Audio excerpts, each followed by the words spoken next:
In other news now, though, the New Orleans City Council this afternoon voted unanimously to begin the process of assessing a $5 million fine on Entergy. This in the wake of an independent investigation that found executives with Entergy knowingly paid actors to support a power plant at public hearings. Meg Ferris joins us live from City Hall with details on today's special meeting. Meg?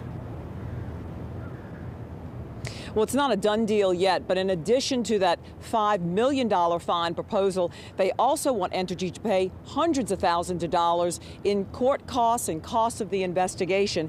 And they also want the company's management to complete training courses in ethics. Now, the citizens are outraged. They want to revote on that plant, and they say this thus isn't enough. The few dozen citizens at today's special council meeting were angry and passionate about what they call corruption. Don't let Entergy keep robbing the people as they have always did and have been doing in the past. They say the proposed $5 million fine on Entergy is not going far enough.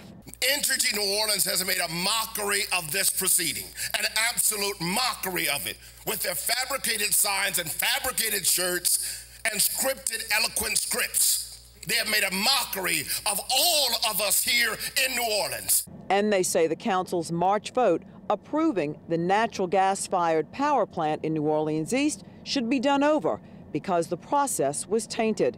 That case about the vote is in litigation right now. The remedy to fix this actions is for the council to call a timeout on this plant, consider Entergy's seriously questionable credibility, take a close look at the facts, and revote. Have you ever waited for one elected official to stand up and say, I stand for the people of this city and demand a new vote? Council members say the $5 million fine must never come from customers, those local citizens' pockets. Ratepayers should not shoulder the penalties for Entergy's failures. That isn't fair, and it will not happen. Listen.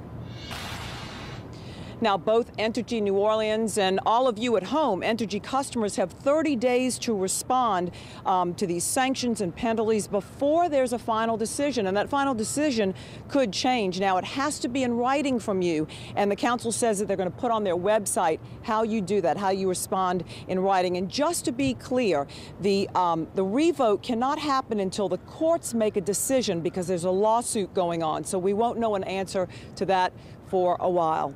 Reporting live from City Hall, Meg Ferris, Eyewitness News. Back to you. Meg, thank you.